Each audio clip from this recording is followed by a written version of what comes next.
Imprudence. Avant le mariage, ils s'étaient aimés chastement dans les étoiles. Ça avait été d'abord une rencontre charmante sur une plage de l'océan. Il l'avait trouvée délicieuse, la jeune fille rose qui passait, avec ses ombrelles claires et ses toilettes fraîches, sur le grand horizon marin. Il l'avait aimée, blonde et frêle, dans ce cadre de flots bleus et de ciel immense. Et il confondait l'attendrissement que cette femme à peine éclose faisait naître en lui avec l'émotion vague et puissante qu'éveillait dans son âme, dans son cœur et dans ses veines, l'air vif et salé et le grand paysage plein de soleil et de vagues. Elle l'avait aimé, elle, parce qu'il lui faisait la cour, qu'il était jeune, assez riche, gentil et délicat. Elle l'avait aimé parce qu'il est naturel aux jeunes filles d'aimer les jeunes hommes qui leur disent des paroles tendres. Alors, pendant 3 mois, ils avaient vécu côte à côte, les yeux dans les yeux et les mains dans les mains. Le bonjour qu'ils échangeaient le matin, avant le bain, dans la fraîcheur du jour nouveau, et l'adieu du soir, sur le sable, sous les étoiles, dans la tiédeur de la nuit calme, murmuré tout bas, avait déjà un goût de baiser, bien que leurs lèvres ne se fussent jamais rencontrées. Ils rêvaient l'un de l'autre aussitôt endormis, pensaient l'un à l'autre aussitôt éveillés, et, sans se le dire encore, s'appelaient et se désiraient de toute leur âme et de tout leur corps. Après le mariage, ils s'étaient adorés sur la terre. Ça avait été d'abord une sorte de rage sensuelle et infatigable, puis une tendresse exaltée, faite de poésie palpable, de caresses déjà raffinées, d'inventions gentilles et polissonnes. Tous leurs regards signifiaient quelque chose d'impur, et tous leurs gestes leur rappelaient la chaude intimité des nuits. Maintenant, sans se l'avouer, sans le comprendre encore peut-être, ils commençaient à se lasser l'un de l'autre. Ils s'aimaient bien pourtant, mais ils n'avaient plus rien à se révéler, plus rien à faire qu'ils n'eussent fait souvent, plus rien à apprendre l'un par l'autre, pas même un mot d'amour nouveau, un élan imprévu, une intonation qui fit plus brûlant le verbe connu, si souvent répété. Ils s'efforçaient cependant de rallumer la flamme affaiblie des premières étreintes. Ils imaginaient chaque jour des ruses tendres, des gamineries naïves ou compliquées, toute une suite de tentatives désespérées pour faire renaître dans leur cœur l'ardeur inapaisable des premiers jours, et dans leurs veines la flamme du mois nuptial.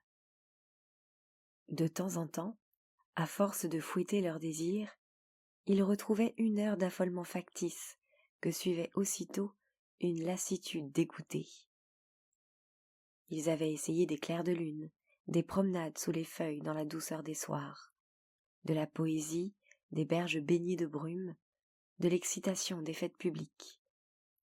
Or, un matin, Henriette dit à Paul : « Veux-tu m'emmener dîner au cabaret ? » ?»« Mais oui, ma chérie. »« Dans un cabaret très connu ? » ?»« Mais oui. » Il la regardait, l'interrogeant de l'œil, voyant bien qu'elle pensait à quelque chose qu'elle ne voulait pas dire. Elle reprit : « Tu sais, dans un cabaret... Comment expliquer ça ? Dans un cabaret galant, dans un cabaret où on se donne des rendez-vous. » Il sourit. « Oui, je comprends. Dans un cabinet particulier d'un grand café ? » ?»« C'est ça, mais d'un grand café où tu sois connu, où tu aies déjà soupé, non, dîné. Enfin, tu sais. Enfin, je voudrais... Non, je n'oserais jamais dire ça. »« Dis-le, ma chérie. Entre nous, qu'est-ce que ça fait ? Nous n'en sommes pas au petit secret. »« Non, je n'oserais pas. »« Voyons, ne fais pas l'innocente. Dis-moi. »« Eh bien, je voudrais être prise pour ta maîtresse, Na, et que les garçons qui ne savent pas que tu es marié me regardent comme ta maîtresse. Et toi aussi, que tu me crois ta maîtresse. 1 heure dans cet endroit-là, où tu dois avoir des souvenirs. Voilà. Et je croirais moi-même que je suis ta maîtresse. Je commettrais une grosse faute. Je te tromperais avec toi. Voilà. C'est très vilain, mais je voudrais... Ne me fais pas rougir. Je sens que je rougis. Tu ne te figures pas comme ça me troublerait de dîner comme ça avec toi. Dans un endroit pas comme il faut, dans un cabinet particulier où on s'aime tous les soirs. Tous les soirs. C'est très vilain. Je suis rouge comme une pivoine. Ne me regarde pas. Il riait très amusé et répondit : « Oui, nous irons ce soir, dans un endroit très chic où je suis connu. » Il montait vers 7 heures l'escalier d'un grand café du boulevard, lui souriant, l'air vainqueur, elle timide, voilée, ravie. Dès qu'ils furent entrés dans un cabinet meublé de 4 fauteuils et d'un large canapé de velours rouge, le maître d'hôtel, en habit noir, entra et présenta la carte. Paul l'attendit à sa femme. « Qu'est-ce que tu veux manger ? » ?»« Mais je ne sais pas, moi, ce qu'on mange ici. » Alors, il lut la litanie des plats, tout en ôtant son pardessus qu'il remit aux mains du valet. Puis il dit : « Menu corsé, potage bisque, poulet à la diable, rable de lièvre, homard à l'américaine, salade de légumes bien épicée et dessert. Nous boirons du champagne. » Le maître d'hôtel souriait en regardant la jeune femme. Il reprit la carte en murmurant : « Monsieur Paul veut-il de la tisane ou du champagne ? » ?»« Du champagne, très sec. » Henriette fut heureuse d'entendre que cet homme savait le nom de son mari. Ils s'assirent côte à côte sur le canapé et commencèrent à manger. 10 bougies les éclairaient, reflétées dans une grande glace, ternie par des milliers de noms tracés au diamant et qui jetaient sur le cristal clair une sorte d'immense toile d'araignée. Henriette buvait coup sur coup pour s'animer, bien qu'elle se sentît étourdie dès les premiers verres. Paul, excité par des souvenirs, baisait à tout moment la main de sa femme. Ses yeux brillaient. Elle se sentait étrangement émue par ce lieu suspect, agitée, contente, un peu souillée mais vibrante.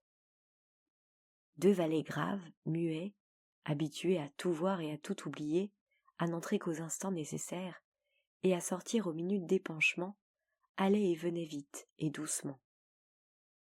Vers le milieu du dîner, Henriette était grise, tout à fait grise, et Paul, tout gai, lui pressait le genou de toute sa force. Elle bavardait maintenant, hardie, les joues rouges, le regard vif et noyé. « Oh, voyons, Paul, confesse-toi, tu sais, je voudrais tout savoir. »« Quoi donc, ma chérie ? » ?»« Je n'ose pas te dire. » »« Dis toujours. »« As-tu eu des maîtresses, beaucoup avant moi ?» Il hésitait, un peu perplexe, ne sachant s'il devait cacher ses bonnes fortunes ou s'en vanter. Elle reprit. « Oh, je t'en prie, dis-moi, en as-tu eu beaucoup ? » ?»« Eh bien, quelques-unes. » »« Combien ? » ?»« Je ne sais pas, moi. Est-ce qu'on sait ces choses-là ? » ?»« Tu ne les as pas comptées ? » ?»« Mais non. »« Oh, alors tu en as eu beaucoup. » ?»« Oui. » »« Combien ? À peu près, seulement à peu près. » ?»« Mais je ne sais pas du tout, ma chérie. Il y a des années où j'en ai eu beaucoup, et des années où j'en ai eu bien moins. » »« Combien par an, dis ? » ?»« Tantôt 20 ou 30, tantôt 4 ou 5. »« Oh, ça fait plus de 100 femmes en tout. » »« Mais oui, à peu près. » »« Oh, que c'est dégoûtant. » »« Pourquoi ça, dégoûtant ? » ?»« Mais parce que c'est dégoûtant quand on y pense. Toutes ces femmes, nues et toujours la même chose. Oh, que c'est dégoûtant tout de même. Plus de 100 femmes. Il fut choqué qu'elle jugeât ça dégoûtant, et répondit de cet air supérieur que prennent les hommes pour faire comprendre aux femmes qu'elles disent une sottise. Voilà qui est drôle, par exemple. S'il est dégoûtant d'avoir 100 femmes, il est dégoûtant également d'en avoir une. Oh non, pas du tout. Pourquoi non? Parce que une femme, c'est une liaison, c'est un amour qui vous attache à elle, tandis que 100 femmes, c'est de la saleté, de l'inconduite. Je ne comprends pas comment un homme peut se frotter à toutes ces filles qui sont sales. Mais non, elles sont très propres. On ne peut pas être propre en faisant le métier qu'elles font. Mais au contraire, c'est à cause de leur métier qu'elles sont propres. Oh, fille, quand on songe que la veille, elle faisait ça avec un autre, c'est ignoble. Ce n'est pas plus ignoble que de boire dans ce verre où a bu je ne sais qui ce matin, et qu'on a bien moins lavé, sois-en certaine, que... Oh, tais-toi, tu me révoltes. Mais alors pourquoi me demandes-tu si j'ai eu des maîtresses? Dis, tes maîtresses, c'étaient des filles... toutes les 100? Mais non. Qu'est-ce que c'était alors? Mais des actrices, des petites ouvrières, et quelques femmes du monde. Combien de femmes du monde? 6. Seulement 6? Oui. Elles étaient jolies? Oui. Plus jolies que les filles? Non. Lesquelles est-ce que tu préférais? Des filles ou des femmes du monde? Les filles. Oh, que tu es sale. Pourquoi ça? Parce que je n'aime guère les talents d'amateur. Oh, l'horreur. Tu es abominable, sais-tu? Dis donc, et ça t'amusait de passer comme ça de l'une à l'autre? Mais oui. Beaucoup? Beaucoup. Qu'est-ce qui t'amusait? Est-ce qu'elles ne se ressemblent pas? Ah, non. Ah? Les femmes ne se ressemblent pas? Pas du tout. En rien? En rien. Que c'est drôle. Qu'est-ce qu'elles ont de différent? Mais tout. Le corps? Mais oui, le corps. Le corps tout entier. Le corps tout entier. Et quoi encore? Mais la manière d'embrasser, de parler, de dire les moindres choses. Ah, et c'est très amusant de changer? Oui. Et les hommes aussi sont différents? Ça, je ne sais pas. Tu ne sais pas? Non. Ils doivent être différents. Oui, sans doute. Elle resta pensive, son verre de champagne à la main. Il était plein, elle le but d'un trait.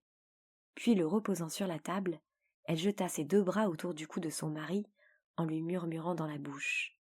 « Oh, mon chéri, comme je t'aime !» Il la saisit d'une étreinte emportée. Un garçon qui entrait recula en refermant la porte, et le service fut interrompu pendant 5 minutes environ. Quand le maître d'hôtel reparut, l'air grave et digne, apportant les fruits du dessert, elle tenait de nouveau un verre plein entre ses doigts. Et, regardant au fond du liquide jaune et transparent, comme pour y voir des choses inconnues et rêvées, elle murmurait d'une voix songeuse. « Ah oui, ça doit être amusant tout de même. »